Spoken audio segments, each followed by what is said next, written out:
network, but like I've done a lot of podcasts, and this is like the most well-prepared podcast I've done in a long time. Oh Like, yeah. Thank you. This is very cool. Like, Thank you. So tell me more about the Future Leaders organization. I don't know enough about it. I researched a little bit, but I just don't know enough. Our Future Leaders Outreach Network is started in Kansas City, Kansas, with Dr. Diana Clemens. And it's an organization that prepares a lot of workshops, a lot of trainings for adults and for youth regarding activities that often get them in trouble. It's an anti-get-in-trouble program. It's for at-risk youth and families.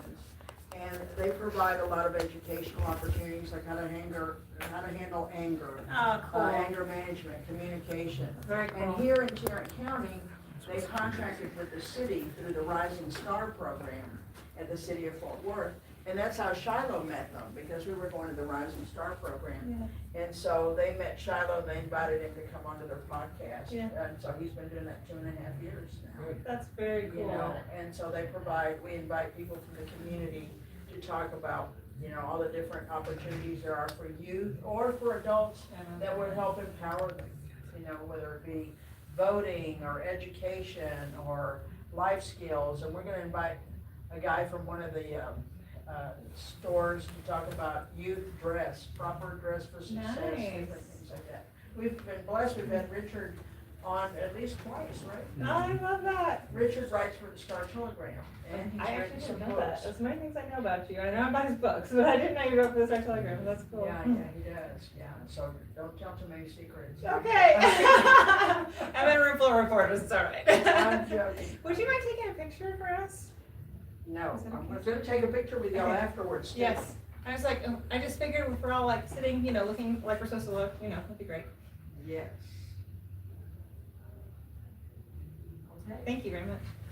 Is it okay if I put And Angelo's the manager here, and then his mom is Miss Sammy Luna. She owns all the Fishbowl Studios and provides opportunities for community groups to purchase podcasts and podcast here. Okay, I did not know this. Okay, by the way, just full disclosure, I can see this building from my house. Like, I could have walked here if it wasn't cold outside, and like, this location is awesome for me, and I'm very glad to get coordinated with it. That's really That's cool. why I was like when you look up 401 Airport Freeway, you know, it could be like Irving, Bedford, Fort Worth, whatever. Yes. And so I was like, wow, the Bedford one sure would, like, is it really? Is it really? Like, I We've couldn't. had so many people who end up at the Irving one. Of course. It's confusing. Yeah, like, because it's the exact same address. It is. Yeah, other than the city. So. And anyway, this is just That's awesome. supreme. This Glad is you so made it cool. And man, the timing. All morning we've been talking about starting a podcast for the party. and how would that look like? Rent some time here. Exactly. Yeah, like, we have studio how time cool available. was that? Cards. Yeah. Man, Absolutely. serendipitous. Shall I scoot in just a little Oh, bit? okay. Yeah, that would be great. Yes. Because you could present certain topics and burning interests Yes. and it's very affordable. We need that right now, for sure. Yeah, we do. Get people And talking. I want to support good businesses. I mean, this is very cool. So neat. I'll let my team know when I leave here today. And you're who I would get in contact Yeah, with? sure. Okay. I'll give you my contact information. That'd be great. Absolutely. All right, so Shiloh will do the intro, and then he's gonna introduce Richard, and then he'll introduce herself. Okay. And then y'all will kick it off, and then after about 20 minutes or so, I think they have a break, right, Angela? Yes. Yeah. Or, I mean, I'll kind of. It's usually one. It's different every now and again, Yeah. but I don't know. Whenever y'all need to take a break, you just let me know and. Yeah. And I'll know what to do. How long is the session? An hour? An hour. Okay. 12:50 Mm-hmm. to 1:50, I'm sorry. He's pretty good at being trapped in chairs, so what do you guys think? Yeah. Are you a student at UTA? No, I go to Texas Wesleyan. Nice. Yeah. Cool. Yeah. I was just like, you know, when you Google this organization, UTA comes up a lot. And so I was like, maybe everybody's a UTA person. That's cool. So how do you like Texas Wasteland? Is it great? Yeah, it's been going pretty good so far. I got all A's my last semester, so that was good. What's your major? Mass communication. Nice. Right now. That makes sense. That's very cool. I'm sitting into it myself. Yeah, those professors just pile on the assignments. I tell you, they don't need to teach, they just give you 80 assignments. Oh, Y'all gosh. know, y'all have all been to college. Oh yeah, every professor's so different though. Every college is so different. Like the feeling at University of Texas Dallas is nothing like UNT. You know, like everything. It just totally depends on the atmosphere of where you are. You know? Yeah, Taylor Remick was there last night too. Yeah, the Gita event. Yeah. He's really very polished. I like the way he's doing his campaign. That's great. I think he's doing a great job. I'm really Yeah. impressed. And as you can imagine, I like, see him winning. oh yeah, the polls look really good, which we're all stunned by, and I don't want to jinx us or anything, but the polling that we're seeing is looking really encouraging. Yeah. Let's do mic checks real quick. Do I need to push We buttons gotta or is it I'll just- start with Shiloh and then we'll come down. Okay. What's up? What's up? Keep going, Hello, hello. keep going. Hello, everyone. Got you. Ooh. All right, and then Allison. Test. Miss Allison. One more time. Test, Mrs. Allison. All right, and then. Mi nombre es Ricardo González. If you just want to pull the mic closer to you, yeah, that way. Oh, okay, I got Mi you. nombre es Ricardo González. Got it. Awesome. Let me check. Yeah, we'll go straight. I appreciate that.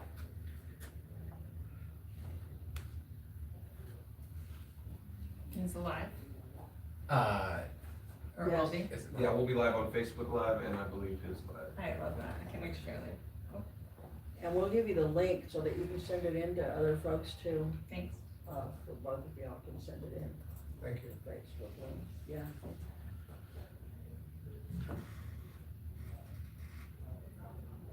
We've gotta get that vote out. Yes, look it in. Oh my gosh. Every day is more depressing, but if we get the vote out, it'll be better. But yeah, as you can imagine, the Taylor campaign was a ragtag group of like us and the Taylor campaign and like one or two other organizations kind of helping, and then all volunteers, And then after November 4th, when he showed so well, I mean, the help poured in. Like, they have so much help. It's great. I'm really excited. All right, y'all ready? Yes. Charlie, ready? Yeah.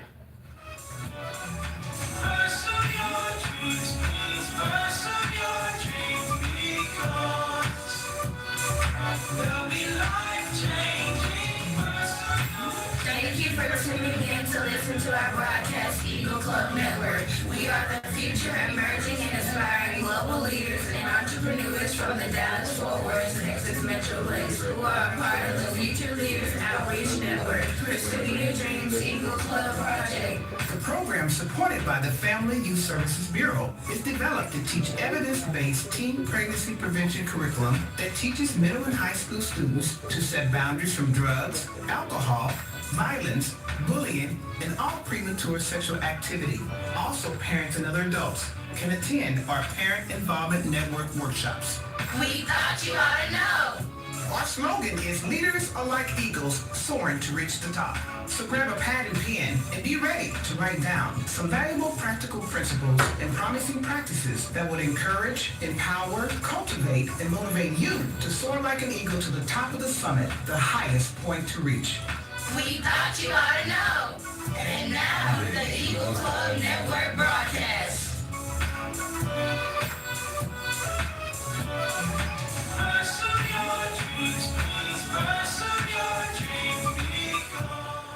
We are back.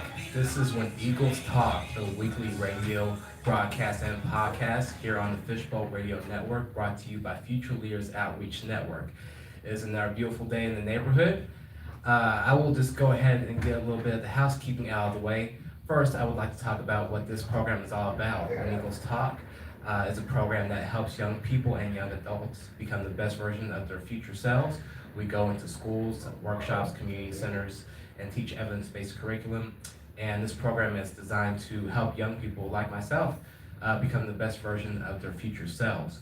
I would like to quickly acknowledge our Executive Director, Dr. Diana Clements, the Executive Director of our program. I would just like to take a moment of silence for Dr. Clements. Her mother passed away a couple weeks ago, so we will just take a quick moment of silence for her.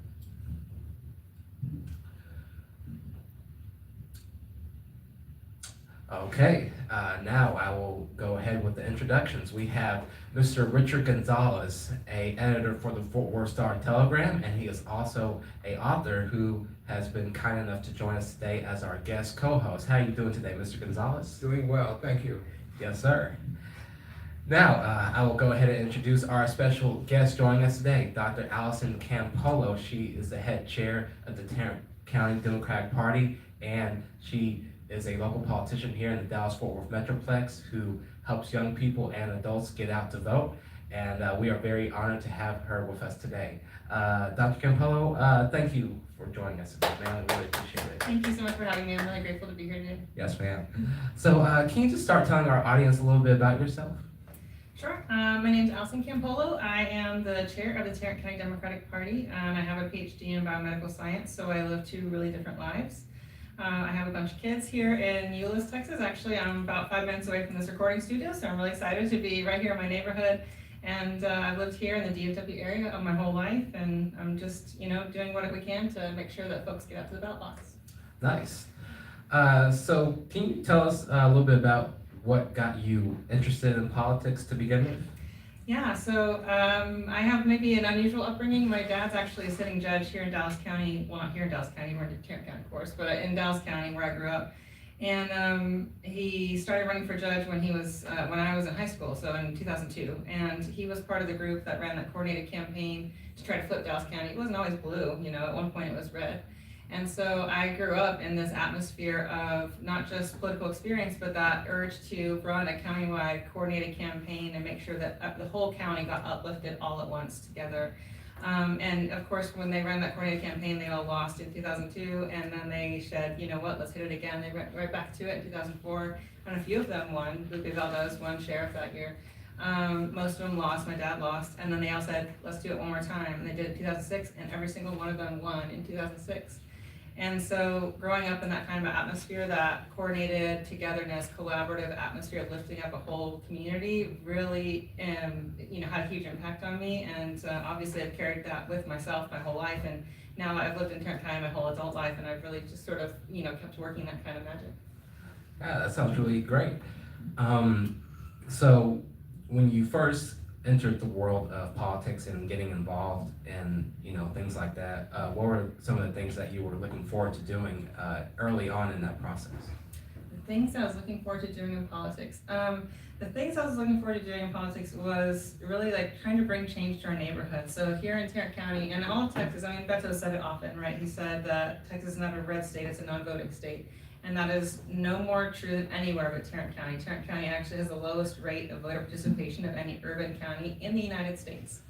And so I really was eager to kind of bring that to Tarrant County and to my home and to Texas, was just to give people that access to the ballot box. We really have a depressed access. And I really want, whatever your persuasion, obviously I'm a Democrat, whatever your persuasion, I want people to exercise their right. And that's really kind of was then my motivating factor and is still now. Yeah, for sure. I'm going to quickly turn over to you, Mr. Gonzalez.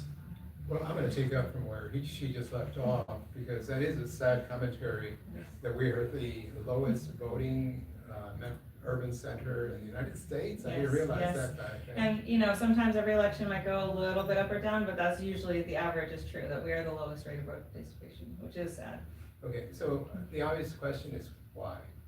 So that is a great question. And I, as a math and science person, I wish I could be telling you this with hard facts, but here's what I think it is when I look at the numbers. Is just because people have said for so many decades, that Tarrant County is a red county. And same thing for Texas, right? That Texas is a red state. And boy, does that drive down voter participation, right? So not only does it drive down voter participation by making people feel like they're the only Democrat in the world, there's no point in risking your day or your time or whatever to go to the ballot box if you think your vote's not going to matter, which a lot of people think their vote doesn't matter. So the voter apathy has been a big thing, but the other big part of it is when you keep saying things like that, Tarrant County's red, Texas is red, you keep saying that for years and years and years, it depresses investment in infrastructure. There's no money in Tarrant County and in Texas for Democrats to have any sort of voting infrastructure. Certainly our state is not like Oregon or Washington State where they automatically mail people a ballot and who's on the ballot and when to vote, right? Our state's not doing that and our county's not doing that. So then it's incumbent on the parties, the candidates, to do it themselves, which is a ton of money, I'm sure you know. And so without any actual investment in infrastructure into voting and helping people get that access, that means people have gone their whole lives, whole generations without voting, without having that that habit or that knowledge, or who is representing you and why. How many people know what a county commissioner does or a state representative does? I know everybody in this room is used to those words, but how many people, who knows who their state representative is really by percentage in Tarrant County? And so like it's this continued intentional lack of investment into access to the ballot box, and continued intentional lack of investment into voter education that has year after year been very successful at driving that down.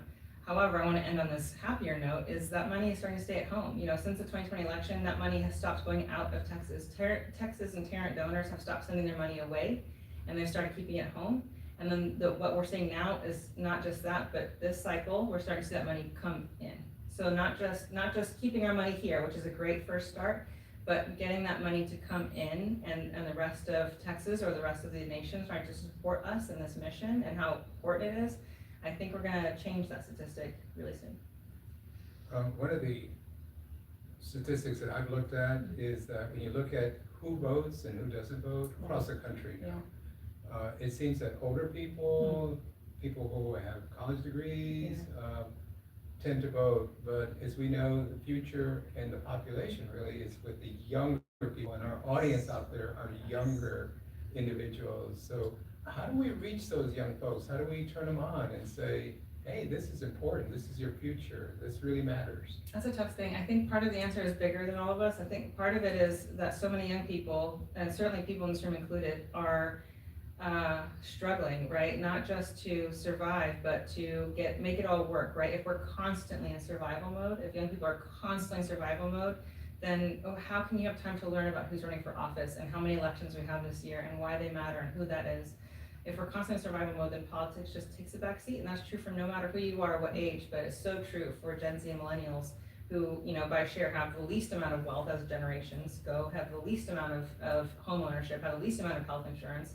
And if you're constantly trying to survive, it's so hard to be civically engaged on top of, you know, working your 2 or 3 jobs and getting an education and getting yourself out of debt and taking care of your elderly parents and starting a family and it's so hard. And so I think, you know, part of the answer, unfortunately, is just slightly bigger than us in terms of we need to fundamentally change how this country is run and how the state is run and how this county is run. But the easier thing that we can control is that the parties and the candidates, the organizations, the campaigns need to be so much more intentional about their outreach. You know, stop having so many unpaid internships. Start paying people if you want them to work on your campaigns. We need to make sure that our voter outreach methods actually reach, you know, young people where they are and what's important to them. You know, if we're constantly talking about issues which are less important to young people, obviously they're not going to be passionate about coming out. And then finally, the last thing I'll say is, you know, young people, myself really included, are very motivated by candidates and elected officials who do what they say they're going to do and sound like they're going to stand up for you.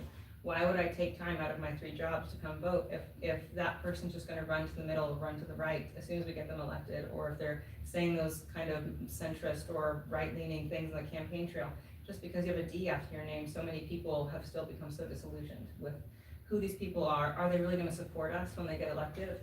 If they earn my vote, are they going to do what they say they're going to do? And I think all those things together have really depressed the youth vote. That said, again, I think we're seeing the uptick. You know, I've never seen the Tarrant County Democrats as busy, as crazy busy as it is right now. I know there's roughly 10,000 doors getting knocked. I'm not being hyperbolic. That's actually the number getting knocked this weekend. A lot of them by the young Democrats. And so I'm super impressed with the uptick in the youth vote. And I think that's hopefully because of the things I've just said are starting to improve, and we're working on those items. I'm sorry I talk so much. That's all right. I'm sorry. Just sort of monologue. I apologize. Sorry. So I guess my next question for you is, I guess when you are, you know, starting a campaign or you want to go into the field of politics, what are some of the things you will have to be ready for in terms of, you know, criticism, you know, getting backlash, or just having to deal with I guess the mental, struggle of being in a political arena, you could say. Yeah, just sort of like how to be in a public arena, basically. You do have to get ready for that. I mean, you're opening yourself up to criticism. Okay, well, we're in the age of social media, so we're all criticized all the time if you're on social media, right? It's just the way it is. But you're exactly right. If you're opening yourself up to run for public office or support a campaign publicly or anything like that, you're definitely going to receive opinions. That's part of the ball game, and part of it is just get ready to ignore what's not important, right? So whether that be, have somebody else read your social media comments for you, or whether just get ready to have a thick skin or whatever it is. I mean, you just have to be prepared for that. That said, I will tell you some of the most frustrating comments I've ever gotten are ones that, they hurt my feelings, but like, it's because they're kind of right. So like, those are tough too. You have to be ready to take in criticism if they have a good point, and they might not say it in the nicest way, but you do have to be ready to have an open mind and change either the way you're thinking about something or the way you're executing something. Sometimes those opinions can guide you to a better place, and so it's an interesting balance of, have a thick skin, don't worry about the negative comments, but also just be ready to have that open mind so you can make those adjustments as you go forward. We're all human, we're all improving all the time, and I appreciate when people can help me see a better way. Yeah, for sure. So you were kind of saying earlier how, a lot of young people do not go out and vote. And, the reason you kind of said for that is they believe their vote doesn't matter. Where do you think they kind of got that belief from? And also, you think maybe one of the reasons they believe that voting is not that important is because maybe they'll say, well, this doesn't really affect me that much. It isn't going to affect where I live or anything like that. But how would you respond to that?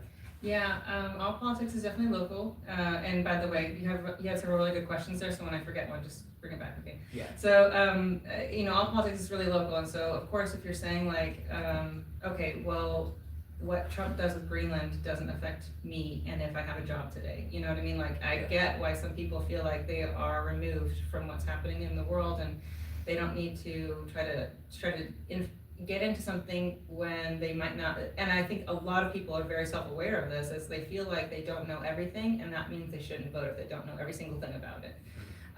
That said, I think there's a lot to say about just all politics being local. Of course, like, what's happening on a federal level is pretty removed from most of us.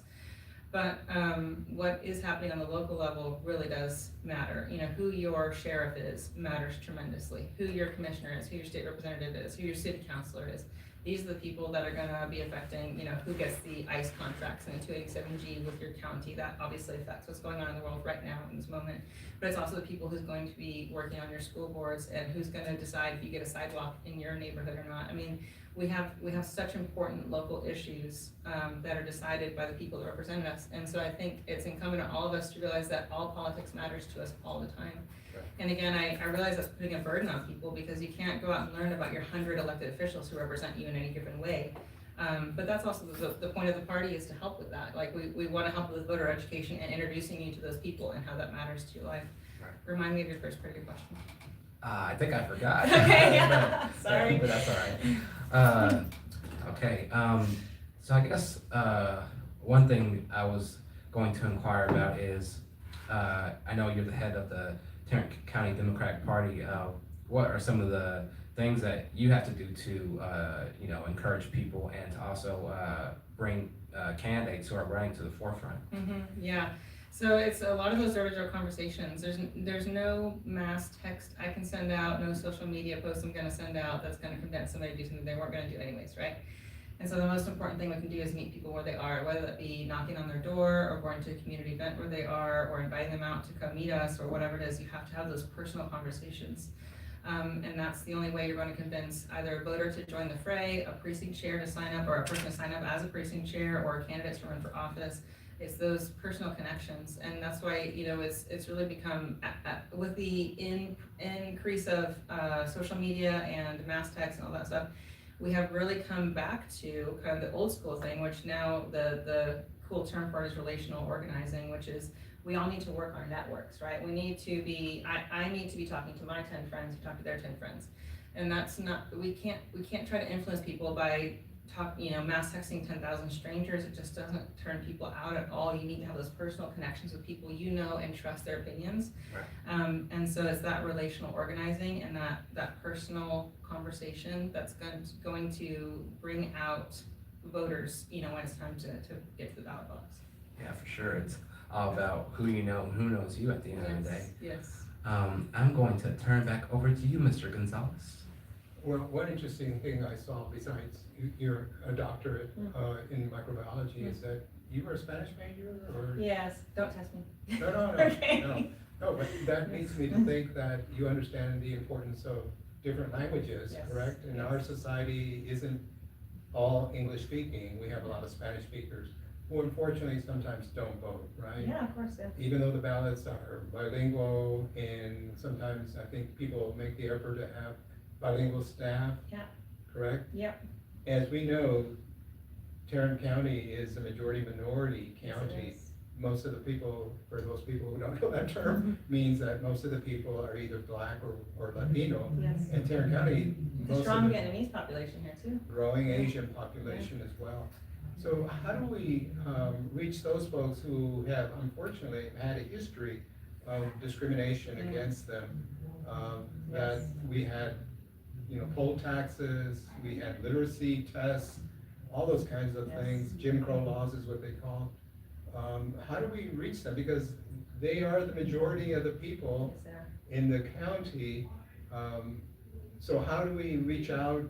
Learning another language maybe is another way of doing it, Yeah. but is there anything different that needs to be done to make those people feel like they're welcome to participate, and to just put back the past and bury what we did in the past, but to make it more inviting? What do we do to make those folks feel more welcome? Well, I'll tell you, we don't do what we're doing right now, which is, at a county level, which is, as I'm sure you remember, they just closed, well, for the November election, when we had the constitutional amendments and the Taylor Met SD9 runoff or special election, the first round. They closed over half the polling locations, right before that election, despite wide protests. I led most of those protests, like, despite wide opposition, and our commissioners fought for us, but our Democratic commissioners fought for us. And wouldn't you know it, the majority of the ones they closed and tried to close were what we call inside the loop, which is all the black and brown communities. And even despite all the polling locations, we got them to put back a few polling locations, but guess how many were in the north side, which is our predominantly Hispanic community? 0. There were no polling locations in the north side at all, despite repeated requests to put them back. And they're going to, early voting starts on January 21st, and the polling locations for the runoff aren't that much improved in terms of the communities of color having polling locations in their neighborhoods. So I just want to say right off, like, we're not better yet. We are not better yet than Jim Crow and poll taxes and widespread discrimination against communities of color. Like, we're still there. And I think it's really incumbent on us to really loudly fight for these things. We can't say they have a low voter participation rate, we need to fix this, and then actively make it harder for them to vote in the same breath, which is what's happening right now. And then, of course, to your point, if we can just communicate with these people, that would go so much farther than just assuming they'll just, automatically know everything we're talking about, show up when we want them to show up. We need to communicate in the ways they communicate with us. We need to show up in their neighborhoods and tell them how and when to vote, but we also need to meet them where they're at. What the kind of canvassing or community event which might work in South Lake might not work so well in the north side or on the south side. You just need to be, I think, culturally aware enough to have those different conversations with each community. And that's something we're still trying to get better at. As a Democratic Party, that's something we're still trying to get better at. Our door hanger literature is in Spanish and English and Vietnamese and English, but that doesn't cover, we try to make our website as multicultural as we can, and we try to keep, to your point, we try to keep, multilingual volunteers and staff on hand to answer questions, but that doesn't cover it yet. We're still trying to make sure that we cover those bases to help all of our community members get out to vote. And that being said, if anybody's listening to this and thinks, hey, I know Vietnamese, I know Spanish, I know an important cultural thing, I can help put community events together in these communities, please reach out to us. I'm sure somewhere on this thing our contact information will be listed, but we would love your help if you're out there and you're interested in helping us. And we're constantly trying to grow, and we need all the help we can get to make sure that we're reaching all of our community members. We absolutely need to actively work towards that, and it's not a passive thing that'll just magically get better. We have to be really intentional, I think. So it's a great question. We have a long way to go. If I could follow up with another question. Oh, yeah. Is it okay? How important is to have people of color candidates? The representation is important, right? Like, our representation is everything, and I think that when I look at the Democratic ticket, and of course we're not past the primary, right? So we don't have nominees yet. But when I look at the Democratic ticket, we do have a much more diverse ticket than we've had in the past, right? So our diversity among our candidates has been growing. But again, this is a call. Like, if you are in a community of color, if you yourself are a minority or you speak a different language, please run for office, raise your hand. I mean, when you look at certain city councils, if you look at certain school boards, if you look at our, state representatives in Texas as a whole, parity is not achieved yet. We do not have fair representation of every community as are listed out in the demographics of Texas and Tarrant County. We do not have that fair representation yet, and we still have a long way to go. So the more we can do to encourage people to sign up to run, the better that we can represent our communities. And the party is here to help you learn how to run. Don't think like, well, I don't know how to do it, so I can't sign up. Call me, man. Like, I will teach you how to run for office. Like, we want everyone to sign up to run, to represent their community. We will try to make it as painless as possible. We have all the resources, we have all the know-how. I want to give that to you. I want to give that to anybody listening to this on any level, even if you're talking about running for student council at this moment because you have a future in politics. Like, hit me up. Let's figure it out and let me help you get on that horse, because you don't need to have the expertise already, right? Like, if we're talking about becoming a volunteer, a precinct chair, a candidate for office, anything, you don't have to sit there and think, I've never done it, so I can't do it. Like, this is not that moment. All you have to do is, am I willing to talk to my neighbors, and would I represent my community fairly? That's what you need. That's all you need. And let me help you figure out the rest. Please hit us up.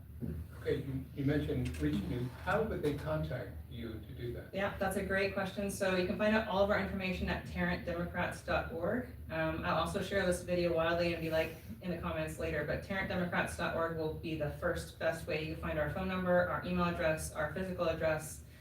It's an easy enough URL to say out loud, tarrantdemocrats.org. Please contact us and let me know. Nice. So I guess my question before we go on break is, what are some things young people like myself need to do to just be, I guess, more aware of what's going on in terms of politics and things of that nature? That is a great question. Is the question how to become more aware, or what we should be more aware of?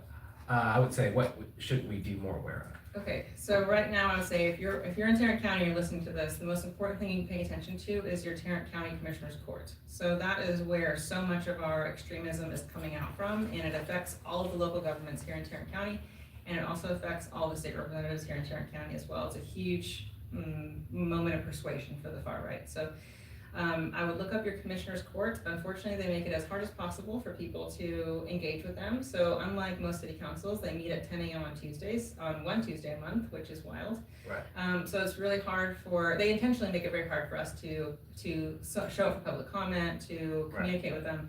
But that is absolutely the most important body that we need to be paying attention to here in Tarrant County in this moment. And the most important person we need to unelect is Tim O'Hare. He's our county judge, Tim O'Hare. He has to get out of office this year. He's on the ballot in 2026.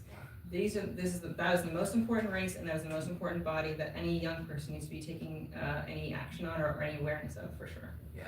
Yeah, I've seen some people go up to him, and he doesn't seem to like to be challenged, but I'm not going to speak too much on that. Yeah. We will take a short break, everyone, and we will be right back here on the Fishbowl Radio Network.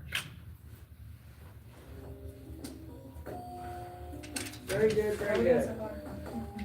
I think it'd be good to outline what a candidate needs to do to run for office. Oh, yeah, okay. That's a good idea. Mainly because, and I don't know if answering this question is important, but those 7 judges, did they get taken off the ballot? Or are they still back on? They're on. So, and we can Because cover they this. didn't fill out their application correctly? Well, and we can cover this too if you want a bit, but. But no, that's okay. But that's part of telling them that y'all better fill it out right. Yeah. It's hard. Oh, thank you. You saw that I challenged 43 of theirs in response, right? Like, I didn't take that sitting down. Thank you. Yeah. I had a question. Yeah. Because I am one of those young non-voters. Yeah. Because I just turned 20, so that's, Yeah. it's been, I didn't vote when I was 18. Yeah. But I don't know anything. Yeah. All I know is that there's a Republican Party and a Democrat Party, and Yeah. I just know there's 2 parties. I don't know what they believe. But Where can Like they go there's- to learn? yeah, how do I learn? I get told that there's fake news. Yes. So how do I know? But which that news the- do you trust, right? Exactly. Yes. Do I trust TikTok? Do I trust Instagram? Do I have to go on cable and watch the Fox News or No, well, like I thought about that, no, okay, so there's a lot of resources I could give you, but Can you answer that one? yeah, we can That's answer it a on good there, that's a question great to ask. question, yeah, okay, we'll circle back to it in a Shiloh, be second. sure to Okay. ask that one, or Richard, if you'll ask that one. What can young people, how can folks that have never voted before, what do they do first? Yeah, that's an amazing question. Yeah, back, get some more. Cause like, if my vote matters, I don't wanna just, You don't wanna give it away flippantly, right? Want some You wanna know, yeah. yeah. Yeah, I can use water. Would you like some water? Okay, thanks. Yeah, and I think exactly what you're saying is where so many people are. They don't wanna put their name, they don't wanna vote for something they don't know, you know, and there's so many candidates on the ballot, there's gonna be like 65 candidates on your ballot. How do you know them all? You know, how can you possibly learn about them all as intricately as I know about them, you know? Given that you have to run your life, you know, from now to then. Yeah, so it's an amazing question. We'll talk about it in a second. Well, let me ask you, are you aware of the shooting in Minneapolis with the woman named Good? No. You know what I'm talking I don't like, I'm not very into like, I don't really watch news. Like, news doesn't come up on like my feed, like when I watch TikTok and Instagram. So it's like, I think that's a I'm just really unaware. important thing to say. I guess it's like a huge story. Yeah. about? That's a pretty good one. Like, well, I just like, Richard, I get just closer to the I didn't heard microphone hear when that. you're talking. Oh, Yeah, okay. yeah, no, I think what you're saying is, like, actually, I'm gonna take that away with me today, like, okay, what about people who are kind of, they're in their few apps, they already have an algorithm set, and politics and news is not something in their algorithm, it's not gonna show up to you, like, that's an interesting point. Okay. We can go back. Whoa. Are y'all okay? Yeah. You going back? You ready? Yes. We are back. This is When Eagles Talk, the weekly radio podcast here on the Fishbowl Radio Network. I'm going to start out with my question, and then I'll turn it over to Mr. Gonzalez. So first of all, Dr. Campollo, what are some of the things someone needs to do to be able to run for office? Okay, amazing question. So every office is a little bit different. So if you talk about your city council versus your state rep versus your congressperson, they are slightly different for the requirements. And then some will have, like if you're running for a judge, you have professional qualifications you have to have. Most of them have background qualifications, like almost all of those races, you can't be a convicted felon even if you're off papers and out of jail. And most of them have district requirements. So they all have slightly different times, but they all say you need to have lived in Texas for such and such a time, you need to have lived in your district for such and such a time. So really the first thing you need to do is contact your local party or the Secretary of State and find out what those requirements are. So like most of them aren't like you need to pass a test or anything, you're just trying to find out, do you qualify based on how long you lived in the district, that kind of thing. So that's, I would say the very first thing to do is to understand the rules of running for your race. And like I said, reach out to your local party or reach out to Secretary of State and somebody will help you find that out. Thank you very much. Yeah. I will turn it over back to you, Mr. Gonzalez. All right, there are probably a number of young people out there who, for whatever reason, really are not tuned into politics. They're into, as you mentioned earlier, working or getting to take care of families, and they're just very busy. But we know the importance of still paying attention to what happens in the polls and politics. If someone really doesn't know anything about what's going on, the issues, doesn't know the difference between a Democrat, a Republican, a Martian, just doesn't understand what their positions are, or the really important issues that maybe they should be paying attention to, how do they find out? Then what, right? Yeah. I think that's an amazing question. So unfortunately, I think the first part of this question is that they'll have to take an active step. They'll have to say, I'm not sure, and they have to take a step, because what's becoming apparent is that if you are on your Instagram feed, your TikTok feed, and your Snapchat or whatever, you have algorithms, right? Like you're constantly getting fed the same stuff over and over again. So if all of your algorithms are set to local sports, you're never gonna see local politics or national politics. And so it really takes that person the active step of saying, I need to find out more information than I'm being shown in my algorithms. And unfortunately, the way social media is, I think it's trapping us in those algorithms very intentionally. We're getting settled in our bubbles very intentionally. And so regardless of what it is that you've decided to embark on, you have to take that step to get out. And even if, and I wanna say this too, even if you're feeling like all I'm getting is extreme opinions in this arena, even if they're your own opinions, it is incumbent on all of us to say like, okay, well, I need to like just do a self-check and get out of my bubble and see what the rest of the world's saying. And so number one is I would get, I don't know if this sounds lame or not, but this is my best idea, is I would download the app and potentially pay for a subscription to like your local news outlets. So for us, maybe the Fort Worth Star Telegram, the Fort Worth Report, those would be like great starting points. And then I'd also get a couple of nonpartisan national or international news outlets. So on my phone, I have Reuters and the Associated Press that I get constant updates from. And so if you marry that, a couple of local places with a couple of national places that are nonpartisan, that are by all measures the least partisan, the most well-researched, overarching news outlets, and you put those on news alerts on your phone, you'll get those news alerts during the day. And that doesn't mean you have to get 400 news alerts a day. I don't want to change your whole lifestyle. But if you start seeing things pop up, if you get 6 different news alerts a day or 4 or something like that, that's not overwhelming, and it starts to introduce you to what's going on at home and nationally in a way that is nonpartisan, not influenced, well-researched, good journalism. And I think that's the easiest, fastest way to start learning what's going on around you, when things are going on around you, who the important players are, and you'll just kind of start getting into it and changing kind of your mental algorithm, even if your TikTok feed doesn't change. That's my first best suggestion, and I don't know how anybody else feels about that suggestion, but that's where I would go to first. Okay. So I guess my next question, Dr. Campollo, is this program is designed to help young people. I guess what advice would you maybe give to a young person who is maybe struggling to find what they want to do after high school, after college, or whatever their position in life is, I guess? That is such a good question, and let me just say, so obviously I made a career out of science, right? So I'm not doing politics, I'm doing science.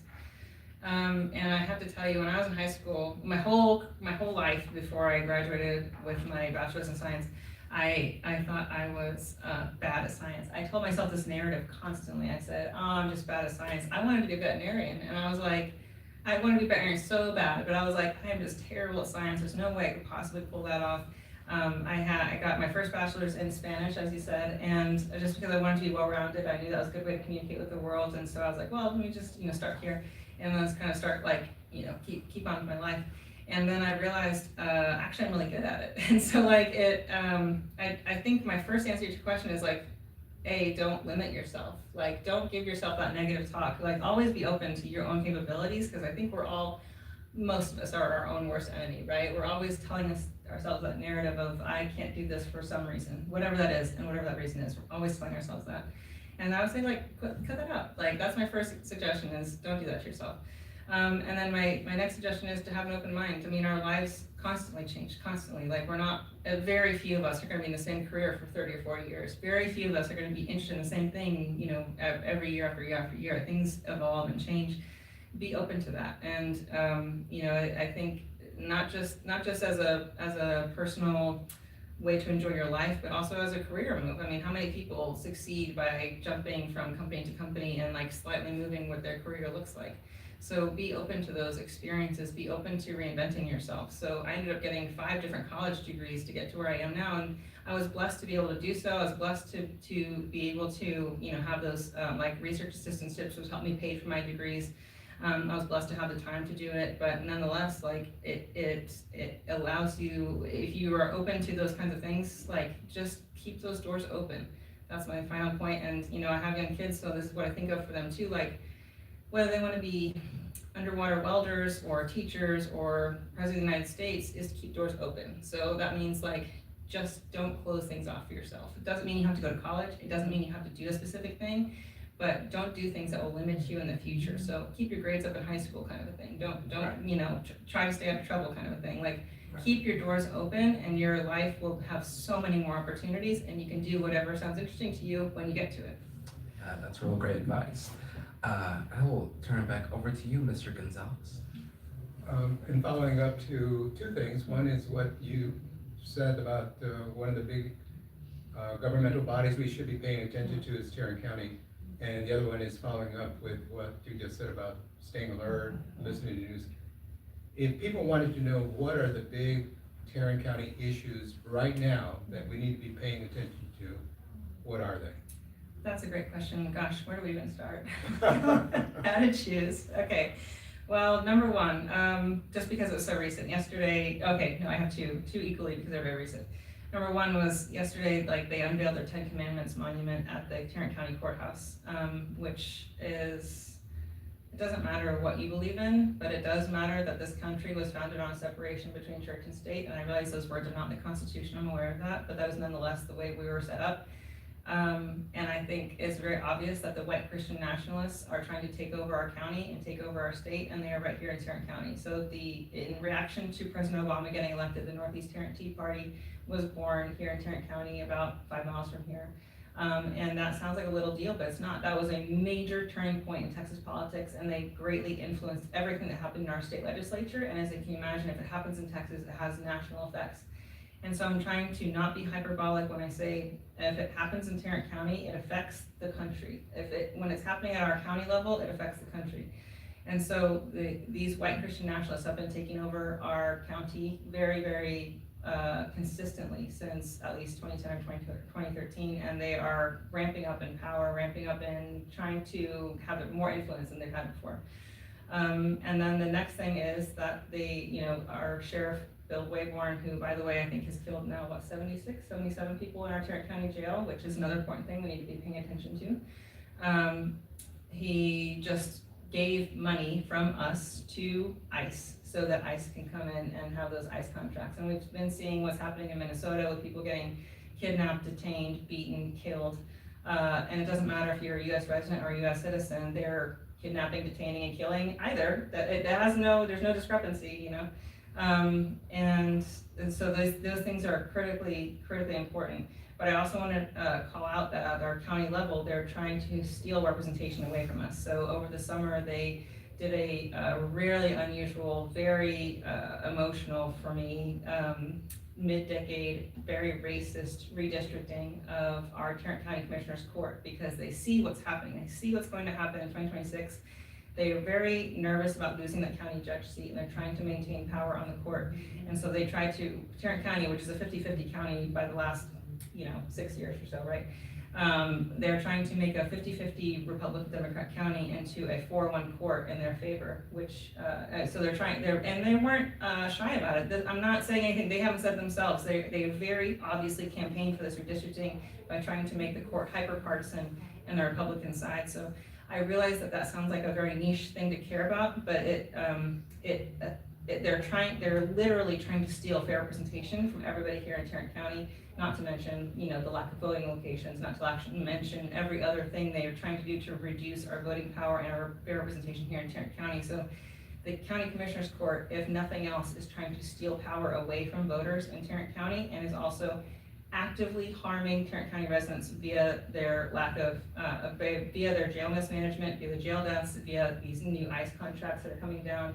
We are having diminishing power as residents here in Tarrant County, and it's because of the people that are elected on that Commissioner's Court right now. Sorry, again. Yeah, thank you. So I guess my last question for you, Dr. Campollo, is if you had to leave our young people with a message today, what would it be? Vote. Please vote. Please vote. Vote, vote, vote, vote, vote. My message is that this is our country and we're in charge of it. So everything I've just said, I know it kind of sounds like everything we are talking about sounds like it's bigger than we can control, right? If we're talking about Trump and Greenland, it's bigger than we can control. And that is not the case. We are in charge. There's 30 million people here in Texas. There's over 2 million people here in Tarrant County. Well over 1 million of those can vote. We outnumber them. We do not have to give away our power. We have the power. We just have to show up and vote. And I realize that for some people, trying to get to the ballot box is not a simple thing. I know that. But nonetheless, it is our responsibility. This is our country. This is our state, our county. Everything that's happening that you don't like, we have the power to change. And we have a gift in that it's only, 10 months away. We just have to make it to November, and we have to turn it to the ballot box, and we are in charge. And so I want to leave people with not feeling like this is a powerlessness situation. This is not somebody else taking something away from us. We can control it, and we are in charge, and we just have to show up and take that power. Yeah, for sure. I kind of ran a little bit up on the time, but my question I wanted to ask is, because I know a lot of young people do not know the difference between what a Democrat is and a Republican is. Can you explain that for us real quick, please? Yeah, and I think I'm gonna try to do this in the fairest way possible and not say like they're MAGA fascist jerks. I'm gonna try to do a different conversation. I think if you go back to the way that the parties are kind of originally structured before one of them went completely off the rails, I think the terms conservative and progressive really describe what each party is kind of about and what they're here for. So the conservative people do not want anything to progress past where they were previously, right? So they're constantly trying to roll things back or keep things the same. And that could be in terms of any number of social issues predominantly. They like to tell us we're virtue signaling, but they're the ones that constantly talk about the social issues and try to make them harder for us. So if you think about, abortion rights or, even something like desegregating our schools or any number of, the support of public education, they are trying to make sure it stays the same as something previous. So right now it looks like they want a country that's very 1950 or maybe before. Whereas the Democrats tend to be the more progressive party by name, right? So they're trying to they're trying to improve things, right? They're trying to, progress us to access to public health care, right? Texas is the least health insured country in the nation, and we have the highest rate of uninsured children in the nation. So Democrats are trying to make sure that we all have access to public health care. We're also trying to make sure we have access to public education, which the Republicans are constantly trying to damage, roll back, undercut, underfund. Democrats are trying to progress towards, LGBTQ equality, trying to progress towards equity, justice, fairness, and these are not things that we currently possess, and they're trying to progress us forward. And I think those are my most overarching ways I can describe that. Would you agree with that, Richard? Oh, yes. Yeah, I'm admittedly a Democrat, so that's my perception as well. Yeah, that's a great answer. I will turn it over to you, Mr. Gonzalez, and let you ask the last set of questions, sir. All right. When I was a kid many years ago, I was raised in Chicago, Illinois, and the Democratic Party was the party. It was, of course, they called it the Democratic Machine. Mayor Daley was the mayor, and he ran a tight ship there. What I remember, though, I got involved in politics because as a very young man, I remember there were things called precinct captains who would live right next door to you or live in the same neighborhood, and they would walk around. In fact, I remember my dad walking down the street, and I was with him, and precinct captain asked him, "Have you voted, Joe?" I love that. That's amazing. And he would say, "I'm getting to it. Hey, don't forget." He's gonna come find you. It was neighborly, it was there in the community, it was kind of baked into our culture. I'm wondering if we could get something like that here. I know we're far flung from one another, but how do we get that neighborly atmosphere, neighborly relationship where I can come up and ask you. And we know each other by name, the whole thing. Yeah, and I can ask you and you're not gonna get offended if I say, have you voted? Yeah. Have you voted, Joe? So I could ask a young kid, or somebody young out there, if somebody comes up to you and says, have you voted? That isn't to embarrass them, is it? No. That's a great question. So, part of the answer is a logistical one, right? So we need more people engaged. Like we have, they just changed our precinct maps. I think we now have 708 precincts here in Tarrant County. And both the Republican and Democrat parties have a very similar number of precinct chairs. So we call them precinct chairs. We have about 300 precinct chairs in both parties for that many precincts. So as you can see, both parties do not have every precinct covered by a long shot. And so I think at the very least, if you just had all of them filled, boy, that would get us a lot closer to that neighborly feeling, right? If they were all filled and doing that duty of, and that's exactly as he described is what a precinct chair does. You walk your neighborhood, you call, you make sure that everyone in your neighborhood knows when and where and why to vote, who's on the ballot and what they're voting for. And so I think if we just, logistically filled those positions, we get a lot farther. And so again, TarrantDemocrats.org. If you want to be a precinct chair, all you have to do too is be willing to make a phone call. Let me plug that really quickly. But then on the other side is a cultural one, right? So to your point. So it's being willing to change our culture and own that culture of let's talk about voting more often. And I have said that a lot in the past, and I'm really glad you phrased it the way you did, which is, what I've said in the past a lot is that we have let the Republicans do much better than us in that culture side. They are much more, in my experience, I can't speak for every Republican in the world, obviously, but in my experience, they're quite comfortable with having those conversations. Have you voted? Who are you voting for? You need to vote for this guy. And you go to church and get the same thing. Hey, are you voting? Because this is our candidate. You need to vote for this guy. And they've made it much more common. And that's a good thing. We should be talking about this. I'm not saying everyone needs to agree on the politics, right? But we should absolutely have these open conversations, you know. I'm really grateful that at work I get emails that say, don't forget to vote, you can have an extra hour off, you need to go vote. Like that's what we need to support, and that kind of culture is what we need to support, and just make it more commonplace to say, please get involved. Have you voted? Here's a ballot, or here's a candidate guide if you don't know who you're voting for. You can make your own informed decision. Here's the information, kind of a thing. And so I think while it's important for us all to own the fact that we are responsible for voting in general, we are also responsible for the culture around voting, and I'm so glad you said it that way, in terms of we can all do better at help fostering that and having those conversations. And the more of us that do that, the more normal it is and the less weird it is when Richard and I do it and walk up to our neighbors and say, hey, have you voted yet? And so I think it's a very cool thing to just sort of, we're in charge of our culture, right? Like we own it. And so if we can foster those conversations, let's do it. And the more of us that do it, the better we are.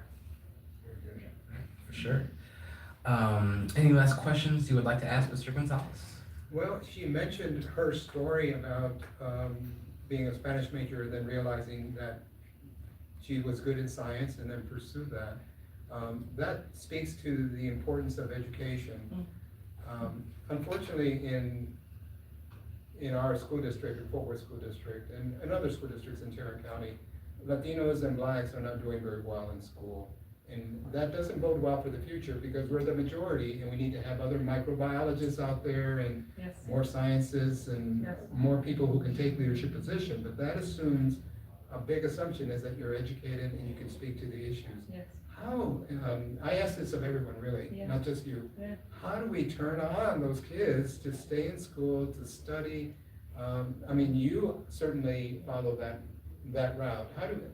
What message can we give to kids out there about school and the importance of pursuing not just the easy subjects, but the hard subjects as well? Yeah, the hard ones too. Part of it again is a culture thing. I think when I was growing up, it was not cool, and I don't know now, I'm not in school now, but it was not very cool to be nerdy or like do school too hard. It wasn't seen as school, and I don't know when that changed, because like my perception of American culture is at one point it was seen as a good thing to do well in school, and then it got not cool. And so I think part of it's a culture shift that we all need to own, and the kids need to own. I mean, I can't change the way a high school runs or a junior high runs. Like it's incumbent on all of us and the parents and the community leaders to kind of change that culture. And the other thing is we probably do need more outside help. So as I've talked about, Texas is really kind of standing apart in how much we are undercutting our public education. We're undercutting the way we pay for it, which is why even the affluent districts like Grapevine, Colleyville, and South Lake, they're closing schools because we don't tax our citizens appropriately. And I don't mean, that's not a euphemism. I mean, we don't have any state income tax, and we're relying totally on property taxes. So we're all getting property taxed out of our homes. Nobody wants higher property taxes, but we don't have any income tax to support it. And so our schools, even in affluent neighborhoods, are closing because we don't have a good financial structure in the state. So, part of it is a culture thing. Part of it is the state is constantly undercutting our public education in every single way they can. So how's a young kid, especially one that might have parents working 2 or 3 jobs, they're trying to do all their schoolwork by themselves, they don't have somebody helping them with their homework. How's a young kid going to get access to math tutoring or science tutoring and develop those passions in those STEM subjects or any subject if they don't have support from anywhere?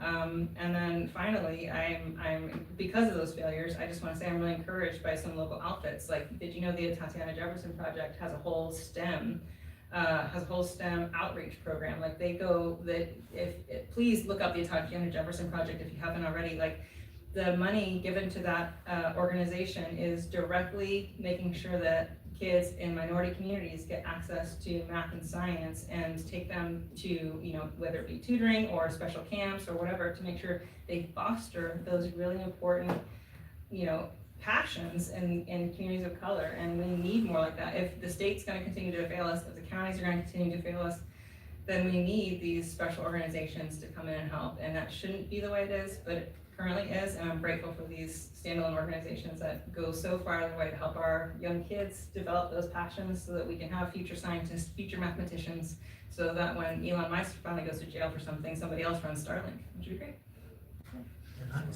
Nice. Dr. Campollo, is there any last words you would like to leave with our listening audience today? Boy, I've said so many words. Which ones are the important ones? Well, the important ones are just vote. So please get involved. And I really appreciate the topic that we were on earlier, like how do we find out more information? So my words are, find a nonpartisan, well-researched journalism source, put the alerts on your phone, and then vote when it comes time to vote. So we have important elections coming up on January 31st. So if you live in Senate District 9, we have a critical runoff happening on January 31st. Please vote. Then we have our primaries. So if once you've done the homework that I've assigned everybody, which is get the news apps, and you learn more about the parties, then we have our primaries on March 3rd. So you can pick, whichever party you're in, you can pick your preferred candidates. And then the general election is November 3rd. And so and our municipal elections, and between all that, our municipal elections for your Burlington City Council, we're gonna have a special election for Fort Worth City Council, all of our school boards, those are on May 2nd. So the important dates to review, January 31st, March 3rd, May 2nd, and November 3rd. Those are critical dates. Please vote, please exercise your right to vote on every single one of those elections if you live in the right districts. Like Senate District 9, you can only vote if you live in Senate District 9, but the rest of them are statewide, countywide. And so that's my takeaways is find a news source you trust. Do not get any of the hyper-partisan news sources. Do not. And I mean that on both sides of the aisle. I mean, find a nonpartisan news source and then vote at every opportunity. And if you have any questions about getting registered to vote or making sure you know what the qualifications are, vote. Like if you're like, well, I'm on probation, can I vote? Call me. Like let's figure out that question together. I'll help you. So TarrantDemocrats.org, you'll get all of my contact information, and let's save our country. If you don't like what's happening right now, let's fix it. We have the power. That's my new message. Sorry, it was such a long interview yesterday. I apologize. That's right. Well, thank you for joining us today. Of course, thank you for having me. Thank you. We will be back next week, but until then, as me and Mr. Stewart always say, take time to love yourself, because if you do, it will always be easier to love somebody else. We will see you guys back here next week. Take care. Thank you. That was very, very good. Can they still register to vote? Yeah, you can register to vote. The register to vote deadline is always 30 days before the election. So like any of those dates that I just said is 30 days prior to register to vote. Okay. The other thing, go ahead, Richard. I'm gonna take pictures of you guys out here. Okay, great. How's your sister doing? She's great, and I don't know if you guys know, but I actually met Richard through my sister first. So, but yeah, she actually, she's a locksmith now, right? Did you hear that? I read that. So Yeah. she's not writing anymore? Not as much. Not none, just not as much. She put on all those workshops to help Right. writers get acquainted with stuff.